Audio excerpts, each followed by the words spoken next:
Okay, I am here. I may very well be talking to myself, which is what it looks like right now. So I will hang here for a few minutes and see if anybody saw my alert that I was going to be going on live. I did it. I meant to have done it all day long. And today is Monday. Hey, Kathy. So hey, Miss K. Marilyn.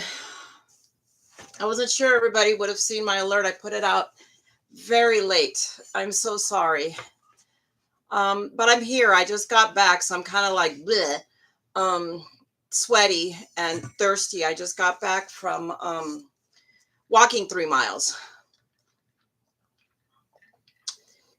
But I wanted to get on and do this, so I'm gonna hang for a couple of more minutes so that I see if anybody else cares about what's going on. Oh, I don't know if it's humid here in California. About you, Maryland, here is just hot. Summer, I think, finally arrived. We have had the wackiest weather here in California.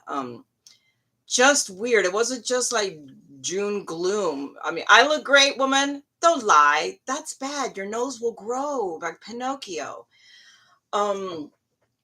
But we've had just really, really wackadoodle weather for a June. And it's like, okay, we're going to get heat. Well, we finally got heat. Okay, I won't complain. 112 is significant. I don't know. Let's see. I'm in Fullerton. So let me take a look. Let's see what my phone says. 74 and I'm whining. But it's hot when you're walking. You know, I was walking the trail in the sun. So I worked up some sweat, but that's good because sweat burns calories. So and although this isn't the intended update, for what it's worth, I think I probably look thinner than the last time you guys saw me. I am now down 77 pounds. So, you know, the surgery has worked. And in the last 2 or 3 weeks, I've lost weight without even. You mowed the lawn in 88 degrees, Marilyn. Girl, and I say I'm mad. You just took it to a new level. Oh my goodness, 122. No.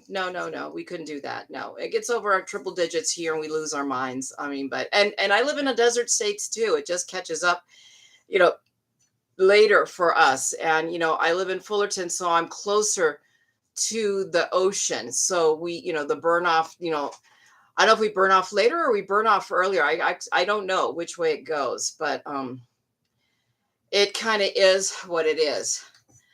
But anyway, I just wanted to get on here because I've heard from all of you. You know, you've sent me lovely emails, and I'm just, and I won't lie to you, today was the first day I could make myself go back and read all the comments from my last live. So, and I'm ashamed for that, but it was, I was in such a place that I think reading them would have made it all the more real. And it was real enough as was. I mean, the reality of it is my mom passed away a week ago today. Oh, Marilyn, if you sent it to my P.O. box, I haven't checked it, so I will walk to the post office tomorrow and check. But we brought her home. I can't even remember the day of the week it was when I went live, but she came home on a Monday. She actually came home on Monday, and we didn't know how long we were going to have. We were on comfort, basically on comfort. I mean, she had the stroke although she regained more speech than we originally thought she would. So she was able to talk to us in little bits. But she would, you know, what she would say more than anything was she wanted to sleep. just to sleep, because when she was sleeping, she didn't have any pain. So that's what we did for her. And that's hard because I probably had, she came home on Monday, so Wednesday we were able to just talk. Maybe it was Tuesday, I can't remember. Last week was a blur. I won't lie to you, I was just in a fog. But I remember having a bit of a conversation, and she looked at me, and she asked me, "Why are you mad?" And I don't know where she got that from. I said, "Why are you mad at me?" And then I go, "Mom, I'm not mad at you. I'm not mad at all." And to say that my relationship, in fact, both of our relationship with my mother was difficult. I won't lie to you guys, because why am I gonna? I've lied to you before. I'm not going to start lying now. Was complicated, which made this all the harder. But I told her there's nothing. I go, Mom, I'm not mad. I go, it's just, mother daughter stuff, and it's in the past, and we're good. It's all is forgiven. There's nothing. I mean, I'm not mad. We're okay. I go, it's okay. And I could kind of, I saw this relief, kind of this, peace, maybe a bit come over her. And then she told me her ankle was hurting, and she had problems with her ankle. So I sat there and I just prattled like I do, and massaged her feet, foot, that, both, but especially that one, the one that hurt.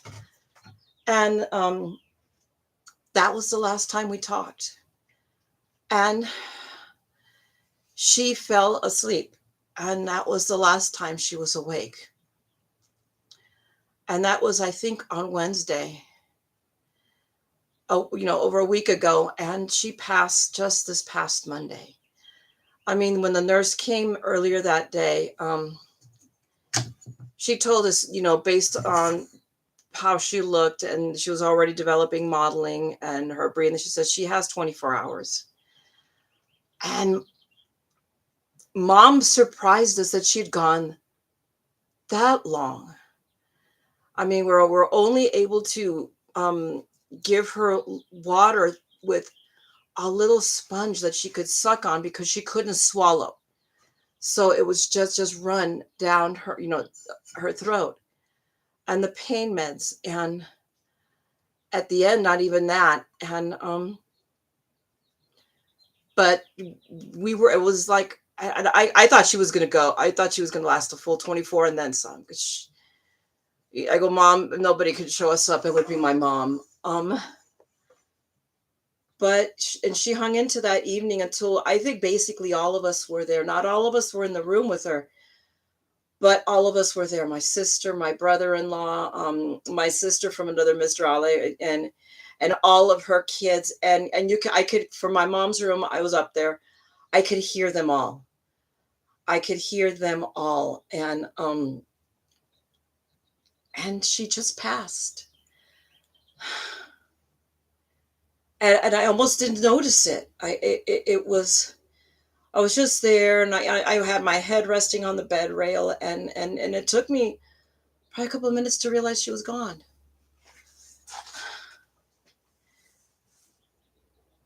And it was like I heard my sister call from the stairs. I go, because she was coming up on when she needed her meds. She says, I go, Mom, I'm going to bring I'm going to bring the meds up. And it took me a second to be able to say she doesn't need them anymore, Laura. And she doesn't need them anymore.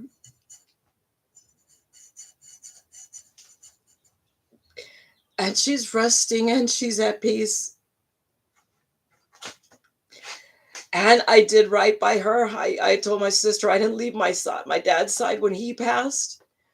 And I wasn't going to leave hers either. She was not going to die alone.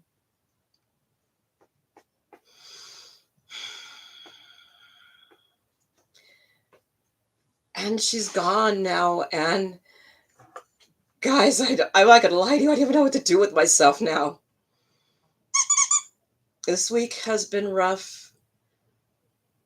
My anxiety has been just off the Richter. I mean, her care and her needs. And thank you guys. Thank you. I'm seeing the messages and thank you. Thank you. Thank you, Marilyn and Debbie and Kuki. I hope I'm saying that right. Kathy, all of you. I'm not gonna lie, it's been rough. I couldn't do anything. I was just kind of in a fog. Really, I've been in a fog. Her care has been on my obsession for the better part of a year. Um, Calling and checking on her and coordinating with my sister. It was the only thing I swear we talked about for the better part of a year.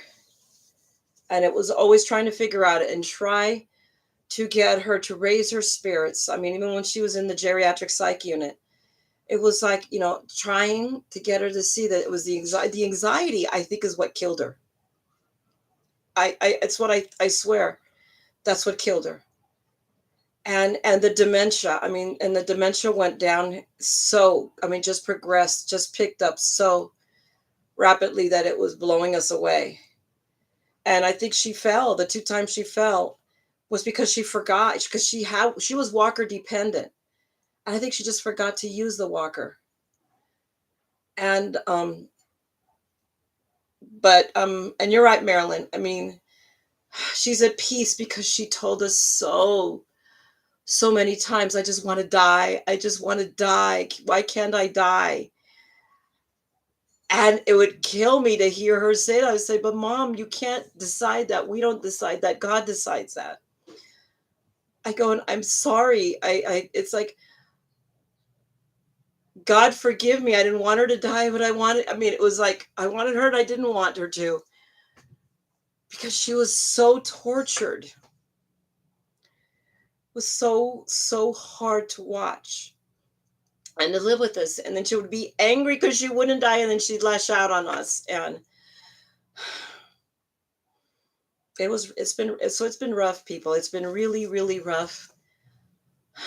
I haven't even been able to think of crafting.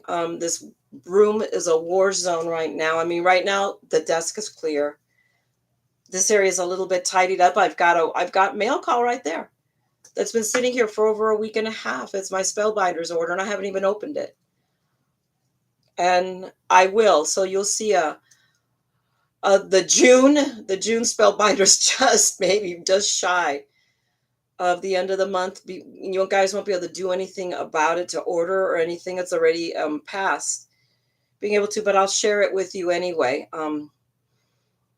And I'm gonna pull my big girl panties together and start to craft again, because I miss this. But look, I couldn't even get the live to work right. It's like I haven't been on the video for a week and a half, and I couldn't remember how to do things. But I am here, and I'm so grateful that some of you are here. That that makes me feel better. And I took the whole week off from work, Marilyn. I did take care of myself. I think I torched all of my PTO. I think I burned through all of it. And my boss is a sainted man. He said, just take my time. And I needed the time. I couldn't function last week. I think it was Friday before I really actually could think the day of the week it was on the day it was. I didn't know. I didn't know what the day of the week was. Yesterday, I think, was the first day I could function and not just go through the paces. I mean, I had to go through clothes because I do a seasonal clothing change because it got warm. And we have started to go through my mom's stuff. We actually got through quite a bit of it. And I, going through her clothes, and I told my sister, because she did this for me when my dad passed. My dad and I were super insanely close, and I couldn't even bear it. So she did it for me. So I've muscled through it. I told her I would do this for her. But I've actually brought a bunch of her clothes here because I'm losing weight and I need clothes. So I have brought clothes of hers that fit and clothes that will fit because I'm still losing weight. So I'm going to have her with me for quite a while still. I mean, this morning, and this may sound crazy, but I was, because I pulled out a bunch of stuff from the bin and arranged it, what still needs to be hung up, what needs to be washed, and I grabbed a couple of items that I was just going to run through the rinse cycle because it gotten wrinkled, and I don't know what made me. I smelled them, and I could smell her. I smelled her clean clothes scent, and I couldn't wash them, so they're hanging there, and I will wear them, and I will I will have her smell. And I know that sounds crazy, but um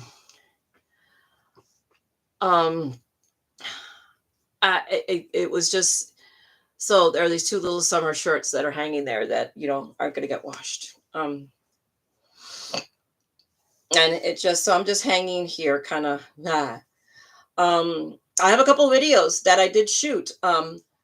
Ironically, one of them is on how to do condolence cards, because I hit a rough spot and I had to send two out to people I cared for, and I always choke on writing on making them, because when I know the people, it makes it all the harder. So it took me a bit to get them done, and then I muscled through a whole box of condolence cards. So now I have a stack. So I'm gonna get through. I'm gonna edit that. So there's two videos, I believe. One is that one, and I think another one was a mail call. That's, I think I have it. I'm not sure. So if you only see one video, that's why, because I'm crazy and there wasn't a second video. But if there is, it will be wildly out of date. But I'm gonna share it with you. But yeah, and you are right. We all grieve differently. And a very, very, very good friend of mine told me, don't ever let anybody tell you how to grieve or how long to grieve. And for anyone here who is going through this process like I am, I will tell you the same thing. I mean, initially it was at the moment that my mom passed, I'll be honest with you. I didn't cry. It was, it was like, there was a part of me that said, well, you showed me up, didn't you? I thought you were going to make it till tomorrow. And shock, why I would be shocked, I don't know. And like a peace, because I knew she was at rest. And then my sister, both my sister and Alejandra, who's my sister, came up, and Alejandra was, just really took it hard. She adored my mother. My mother was more of a mother to her than her own mother. That's an irony. And then she told me, and Steve was on his way home. He came to the house. I said, come to the house, to come to my sister's. And so she says, he's there and he's just waiting for her. He's giving you space. And I kind of like don't remember, but I remember, I just know that I flew out of the room and flew down the stairs, because we actually put my mom had been in the downstairs room because she couldn't do the stairs. But when we brought her home on hospice, we put her back in her room so that she could pass in her room with her things. But I flew down, and he was sitting in this spinning kind of lounge that my sister have that I adore. It's the most comfortable thing on earth. And I recall essentially launching myself into him. I think I flew, and I launched into him, and he just enveloped me in his arms. And it took me a second, and then it all came pouring out. And then it's like the dam burst, and it all came out, and I just like ugly cried. I feel bad for everybody that was down there, because it was pretty god awful. But he was there, and I guess I just needed him to give me permission.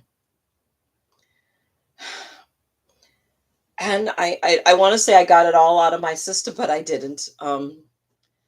It's been on and off since then. And on Saturday, I actually ventured out, and I went to an event for my medieval group, because I have a phenomenal amount of close friends, people who I love. And I actually quit, but I was chief lady in waiting for a baroness up until that Saturday, and I said, I can't do this anymore. I've got to step back and regroup. But I went there, and my family, of that group, they knew it was coming. I said, I'm coming down just for a while. I go, I just need to come and see people that I love and be with people that I love and suck up that love like a vampire does. And I was there. Not everyone knew what had happened, but many did. And I got a lot of hugs and I held it together. In fact, one of my friends says she was surprised. She expected me to fall apart the minute I got there. And I didn't. It took me about an hour and then it just hit uh, another wave. And I stepped away because I was not going to do this and make people, and but two of my very close friends saw and then they came up and then it was another, not as bad as Steve, but again, another wave. And grief hits you in waves when you least expect it. And I felt it welling up this afternoon again. I could feel it. It's like this anxiety, this, I mean, in my grief, I mean, this time with my mom, it's like this anxiety and this pressure in my chest, and it feels like an elephant is sitting on me and I can't breathe. And you feel like your heart wants to stop. And that's why excuse me, I went out and walked before I did this because otherwise I don't think I could have done it. And so I went out there and I power walked 3 miles. And I needed to do this. I haven't exercised in 3 weeks. Um, I needed that. I needed to do that, and it helped me. So I came back here, and I'm able to talk to you guys and at least let you guys know that I'm here and I'm alive and cooking, and I am coming back. Slowly but surely. Don't expect great things from me. But I will, probably do like a Friday, Fun Fold Friday, because those are things that I find easy. And I'll, go through my stuff here of all the stuff that I bought that I'm not playing with. I may be doing a bit of that right now because it's not that I can come up with a million excuses to go shopping, but I just haven't had any. I mean, this last, inky dinky weird craft day that, pseudo craft that, HSN did with Anna, and I got nothing. The one thing that I was kind of interested in, I ended up not, passing on it. So I've just, my heart hasn't been in it. In it, and mind you, it's not like I don't have stuff here. I have more stuff to play with, and I know that I have time to play with in 10 lifetimes, probably. So I think it's about time that I played with some of that stuff. So that's what you're going to start seeing is me playing with some of the stuff I have here. So because we shouldn't. Oh, Kathleen from Stormy, Northeastern PA. I would say send us some of that rain, but no. But maybe we could always use a little bit more rain because we've gotten plenty.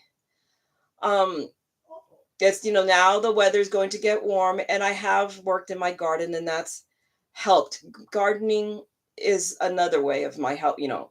And my mother was an avid gardener, so I have my plants. My tomatoes went in late. My strawberries already have strawberries. I even got peonies. I bought peonies, what, maybe 3 weeks ago? Peonies in California in June. I've never seen peonies before ever in this state, let alone in June. Peonies are something you start, growing like in February. And we got these. The growing season here in California is totally out of whack. Everything is going to be late. I mean, my tomatoes have a lot of tomatoes already on them. I have one that's called Black Magic, I think. And they're little cherry tomatoes, but they're not red yet. But when the sun hits them, the tops turn purple. So they'll turn purple as wherever the sun hits them. So they're right now, they're not ripe. So normally they would be red and purple. Right now they're green and purple. And I have a sprig of those already going. So it's very cool. So they're trying to make up for lost time. So it's helped. The gardening has helped. Keeping busy has helped, and that's all I've done. It's why going through her stuff has, I had to do something because otherwise I would have been a hot mess all week. So I went through things, and then going through um mom's things, even though you would think it was hard, it actually brought me a peace. It was, I could go things, and a lot of her things had memories and stories attached to it. And I always had somebody with me. It was either Alejandra, my other sister, or my daughter Natasha was there. And she was like, Mom, I don't know how you can do this. And I go, because it helps. I'm touching her, and it's like I have her. And I could tell you anything. I could pull up stuff and I'm like, oh my gosh, here's that top. I hated this thing. Oh my gosh. I was like, Mom, really? What were you thinking? Or things that I loved, or like there was this blouse that we found that my daughter Natasha says, I remember this. I remember her wearing it. It was a dressy top that she wore back in the 80s and 90s when my kids were growing up. The girls were growing up. And she says, I remember it. She wished it would fit because she would have taken it. And so many things had so many memories. I could remember, stuff, and I could tell stories off of stuff. I mean, I found a Furby. I found, what else did I find? Beanies. She had a small collection of blue sky, and she got turned on to blue sky because I collect blue sky ceramics. And so my sister said I'll have to take her blue sky. So I brought home the blue sky. I brought home her sewing box because my sister doesn't sew. I do. And just all kinds of little things. We went through her jewelry, and my mom had more costume jewelry than you could shake a stick at. And some stuff that you looked at it and you were just like, yeah, that was all you could just look at it and I'm like, I don't get, it was like, there was part of it, what were you thinking, mother? But it made her happy. And my mom was a bit, okay, she was no small amount of shopper. She liked to shop. That was her pastime. She had no hobbies. Shopping was her, her thing. And it became hard once she couldn't drive. And once, and she started losing her mobility. She lost her one pastime. And and for the life of me, I could never figure out how one woman could spend 4 hours in Walmart. 4 hours, people. 4 hours. I would take her and I would take a book and I'd sit in the McDonald's, have a bite to eat and read. And I said, Mom, you take your time, you do your thing. Wander when you're done. Find me here. It's like, I can't believe it. I go, no, Mom, I would get what I needed to get and then get out. I could not spend 4 hours in Walmart. But she could. It was just something else. But you could tell, and I think about it. And I was just telling Laura this last week. I go, do you know how many times Mom would say, your sister is always out there and she shops, and I can't believe the money she spends, and she needs to set money aside, and I can't, on and on about it. And I'm sure she would say the same about me. I'm not quite the shopper. See, I'm more low level. She couldn't tell the shopping I did because almost a lot of it, especially after the pandemic, was online and it was crafting. So it's not like something I could show her, and once I got heavy, I didn't want to buy clothes because I just didn't want to, because I didn't want to admit how heavy I had gotten. So, and when I had to buy clothes, it was because I'd gotten heavier and things weren't fitting. So I had stopped really that kind of shopping. But it cracks me up, that. And then I was telling her, I go, well, for what it's worth, they say the apple doesn't fall far from the tree. So you and I are apples. Guess who was the tree? And those are things, and see, that's what's made this coping, because we remember, those are stuff that I could remember that were good, just these things, things that, trips. And I found, like, I brought home her box that she kept the remotes and the TV guide in, because now we're always forever losing the remote. So I brought it home. So now we have a place to put the remotes and the TV guide. And I found this little box she brought from when she went on her Mediterranean cruise. And it came from Istanbul. So I grabbed that because I knew my sister wouldn't want it. My sister is one of those that just gets rid of everything. So she took what she wanted. We went through all of her, both her costume and her good jewelry. And she told me one of the she said, I gave her some Swarovski, Mayra, years ago. If you find it, I want that. And I found it. And I said, here. There was stuff that surprised me that she wanted, and most of the stuff I actually got the lion's share, because she had a lot of my grandmother's jewelry, which is very old fashioned, very, I almost want to say it looked like it belonged in the Middle Ages, which is why my sister said, well, you take that because that's got to work with your costuming. So I have some really really beautiful earrings that are gold, that are filigree work, that actually are timeless, that you would think, I could wear them now and you would have been perfectly worn in the 13th century, which is where my medieval persona is from. I portray a 13th century Spaniard in my medieval group. I belong to the SCA, which is the Society of Creative Anachronism. So, and I'm prattling, aren't I? I'm just going on and on, but anyway, so there were some pieces that she took, some pieces that I took. I mean, we found a herring. Steve was the one that found in between all the costume jewelry a solid gold herringbone necklace. And I mean, I put it on and didn't think anything of it. And my sister says, "Oh, wait," and I go, "Here, let me see that." And then she put it on, and it belonged. That's the neck it belonged on. I go, "It's yours." I go, "You keep it. It looks at home with you." So she has, that. We divided, and we gave like a sapphire ring that that my mother had. We gave it to Natasha because that's her birthstone. And we gave a piece to Alejandra. There was an aquamarine that we gave to her daughter Juli, because she adored my mom. She was like abuela to her. I mean, we've been passing her around because this, and giving pieces to people who loved. I have a couple of things for my best friend Jane, because she was mom. I've known Jane, my best friend, since we were 14 years old. So she called her mom too. So I go, Jane asked me if she still has the blanket I crocheted her, can I have it? And I go, absolutely. I found it, and I found a pair of slippers that would only fit Jane, because Jane has tiny feet, and so did my mom.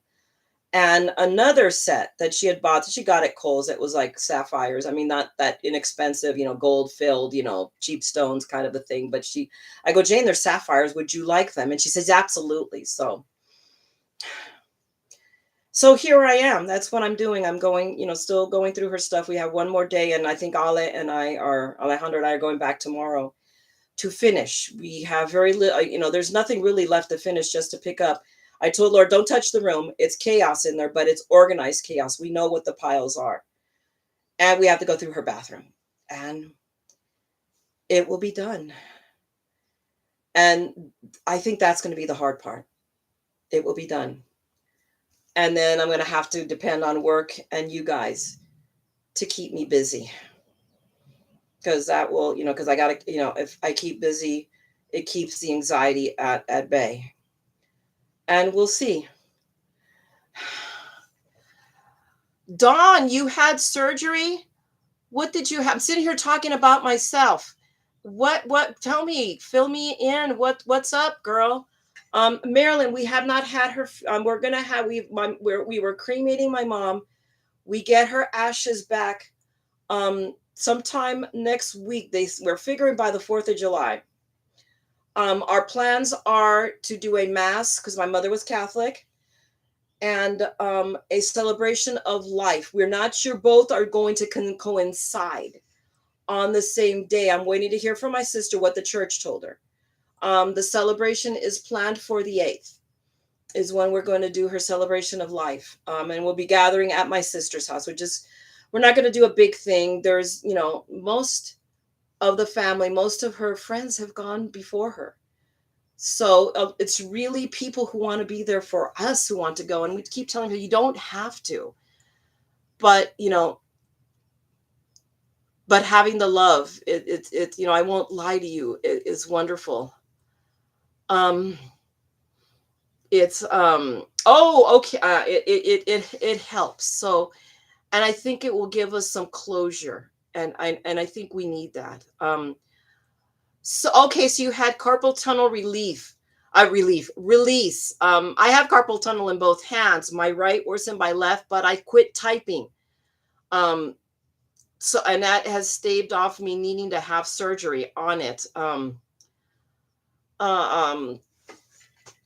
sorry, I'm kind of like buzzy in the head. I might be I'm hoping I'm not hyperventilating, because I'm still catching on with my breath and talking. And having walked, and I'm a crazy person. What can I say? And I'm thirsty. I need to drink this down. to put back some of that I sweat off. So, uh, oh, okay, and that's what they do, Don. They will split up. You don't want to have both hands like up at the same time. Then how are you going to eat your cereal? I mean, I'm supposed to be up for replacement surgery. My left knee. I'm already a candidate for replacement surgery for my left knee. I'm pretty sure my right knee is going as well. And my surgeon said, "Well, we'll schedule you. We'll do you." But I said, "No, I don't want to do it now because I can't remember when I saw him, either I had just had my surgery or was about to have my surgery." And I said, "No, I want to lose the weight first before I have my before I do this, so I'm in a better place physically." Because the irony is, today I only did 5 miles. I did 2 in the morning and 3 in the afternoon. I was only going to do 2, but I pushed it. I wanted to get at least 5 in. I feel better when I do 6. I mean, and that's feel better here. Okay. So I do 2, 2, and 2. I try to walk 2 in the morning, 2 at lunch, and then 2 in the afternoon. But lunch didn't happen today. I got derailed here. So I didn't walk my 2. So I figured the happy medium was walking 5. So that's what I did. And I walked 5 with 2-pound weights today, because that was a suggestion my surgeon made 2.5 weeks ago, and I had my follow-up. Was to walk with weights. So I started, and I do race walking. So when you race walk, I mean, your ramrod straight, your legs are straight, one foot always on the ground, and you're doing this kind of motion, which is why race walkers have that little funky little, almost like a waddle, because we're pumping our arms. So you really work some muscles. So I'm hoping to be working my biceps because it's flabby, but I could feel the pull into my traps. So, I just wanted to work some more muscles. He suggested I walk with 2-pound weights on my ankle weights. I haven't gotten those yet. I figure let me start one step at a time. So that's what I'm doing. So amongst everything else, so these are all, I'm using these as coping mechanisms so that I don't revert to eating to cope with everything. And I've done good. And one of the good things that came from Saturday was sitting with one of my close friends who has had the surgery. And failed it, and then had she had, I believe, black band and failed it, and then she had sleeve and quasi failed it, but now she's doing better, but she's really on the straight and narrow, exercising and working with a trainer. But she was eating snap peas, I believe, in the pods, snap peas with hummus, garlic hummus, and she said, "Here, have some." And I will admit, I was not a snap pea person. I was not a snap pea person until Saturday. Snap peas and garlic hummus from Sprouts, depending on where you are, you may have heard of Sprouts, and it's like a natural food store. Are wow! I am getting today snap peas and hummus because I've gone from being I like sweets, but I don't crave chocolate like I used to. I've become a salty, crunchy person now. It's the surgery has changed me in that way.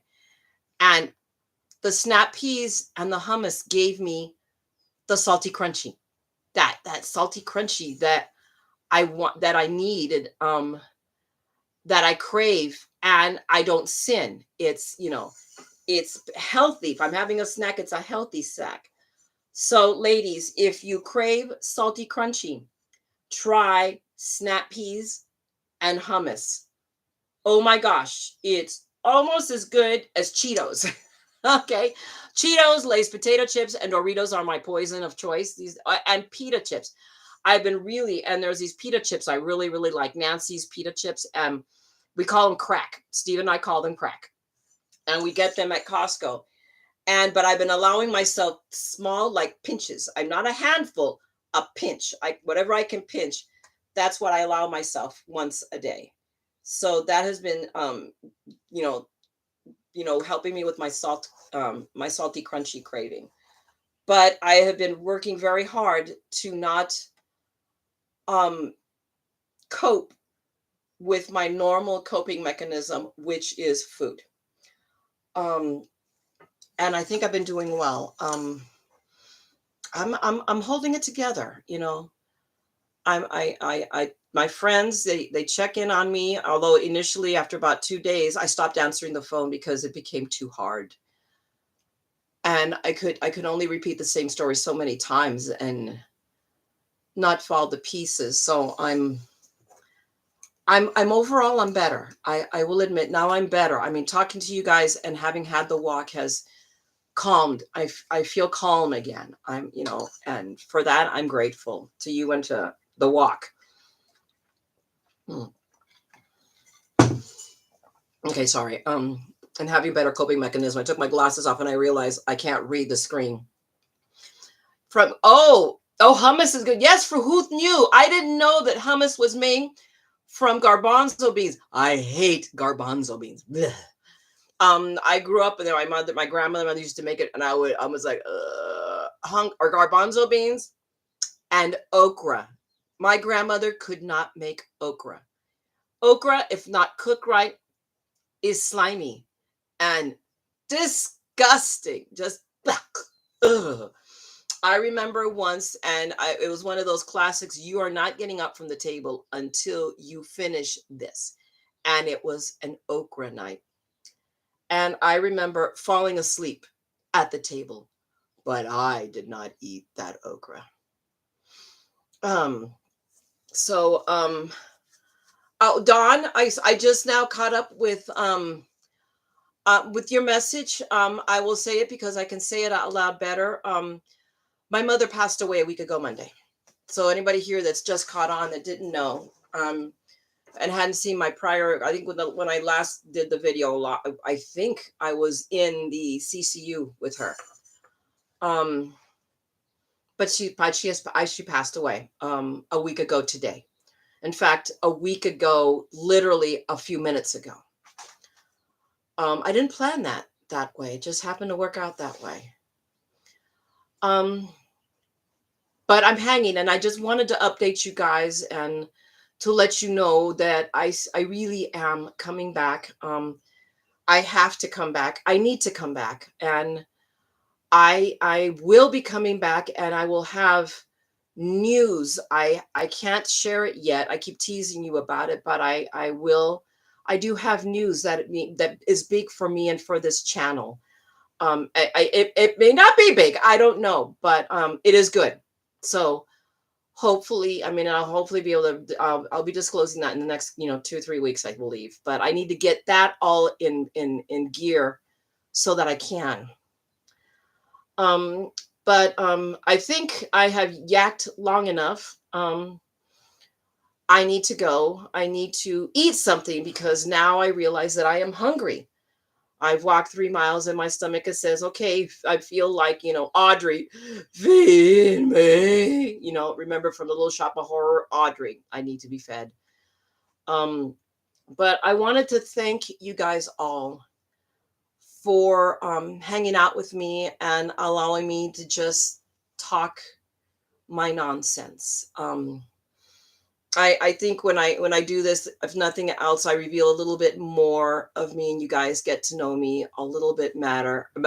See, you get to understand the madness a little bit better. The madness is also a coping mechanism. It is how I always been. My father was this exact way. I am my father's daughter. I am just this little carbon copy of him. And this is how he was. This is how we cope. Stephen, I just see you. Thank you, thank you, thank you. Or Lori or Lorraine, whichever. Thank you so much. I just now saw your message. And I lost my train of thought because it just went boom. Because that's what happens when you're mad. But it's how I cope. It's how I get through life. It's what I do. I let things go. I always have. Because if you don't, it eats you from the inside. And my mom was like that. She held on to stuff. My mother wrote the book on holding grudges, and not. I mean, she could name you every wrong I ever committed to her, intentional and unintentional. And I think it hurt from inside. I always tell Mom, you need to let this go. You need to let it go. It will eat you alive. And I watched it do it do just that. And I refuse to. So I refuse to let, no, life is short and it is far too precious. And there are far too many wonderful people, all of you, whether you're going to watch, watching this now live with me, or you're going to be on here later. Um, you are all precious, precious to me, and you are precious, period. You are all, I'm not, and I'm not saying this, but I just to say it, but because I mean it. You all have a purpose in this life, and that's peanut gallery. So I'm gonna have to respond to that in a minute. Let me see if you'll see the message telling them I'm still live. Hang on a second. Let me let them know I'm still on live. Still live. Okay, he'll see that hopefully. Hopefully, if I spelled it right, who knows? Yep, still live. Um, but you're all here on this planet for a reason. And if you're on this channel, you make cards. That means you're extra special because you give pieces of yourself to people, and you give them joy, or you give them love, or you give them comfort, or you tell them to feel better, whatever it is. And that makes you wonderful because you do that for others. And never underestimate what that card you make means to them. I'm going to tell you what, in going through mom's stuff and going through her drawers, I found every card I ever made her from when I started making cards. I couldn't believe it. She had every card. I have them. I brought them home. You know what? I'm going to share them with you guys. I'm going to do a video and share with you guys. Not that they are all that and a slice of bread, but I'll share a bit of a mother's love. I always known she loved me, that she may have not known how to love me, that argument, but I knew she did. I always knew she did. There wasn't anything she would not do for me. She learned very late in life. She learned about 1997, 1998, somewhere there, to say, I love you. She learned it because I taught her. Because in 1997, I was hit by a drunk driver. I was almost killed by a drunk driver who T-boned me. And when you have a near-death experience like that, you really learn that tomorrow is not promised. That it could be, your life could stop on a freak accident. A plane could land on you, a drunk driver could hit you. And that day I started telling my children and my now ex-husband, everyone I knew, I love you. My parting words when they went to bed, I love you. When they went to school, I love you. When we hung up the phone, I love you. If they were going on a trip, I love you. Everyone. My parting words to anyone is, I love you. Because I always want those 3 words to be the last 3 words they ever hear from me. Not a word in anger, not, oh, you should have, or whatever. I want them to know my last thought would always be that I love them. And I say this to you. I say this to all of you. I love you all. And I want you to always know that I just think about it, that I've never done this with this channel. I need to start doing that with this channel, because I do this with everyone. I tell people I love them because and people will say, it's like, and they look at me and I go, I don't need to know you to know to love you. I go, people people hate without knowing, just for no reason. So why can't I love? Why can't we love without knowing you, without having a reason, right? If we loved more, this planet would be wonderful. So let's love more. Let's all of us love more. Okay, guys, that's going to be my parting thought with all of you. And so I will say that. I will say, I love you. Thank you, all of you, for hanging out with me for this while. I went even longer than the last time. Good grief, how long can a woman talk? But thank you for hanging and for being here for me and being here with me. I love you all. Have a great evening or a great day, depending on when you're seeing this. Craft for me. It'll take me a couple of days and then I'll be there in there with you. But meanwhile, you guys craft for me. Know that I love you. Okay. Each and every one of you. And don't forget, we're all a little mad here. So come on, craft the madness with me. Okay. I'm going to talk to you guys later. Love you. Bye.